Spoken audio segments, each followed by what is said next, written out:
जे बोलता ओकरा हम सुधार देबोगे सिनेमा में 6 गो गोली उतार देबोगे हे गे औरंगादार हम सुधार देबोगे सिनेमा में 6 गो गोली उतार देबोगे।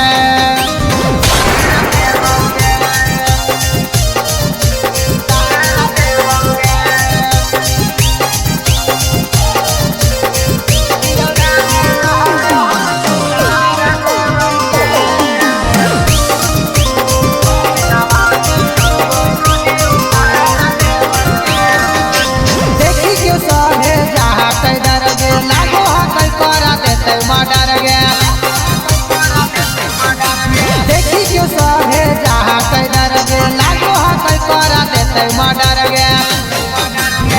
बिकिया रौसनमा धाके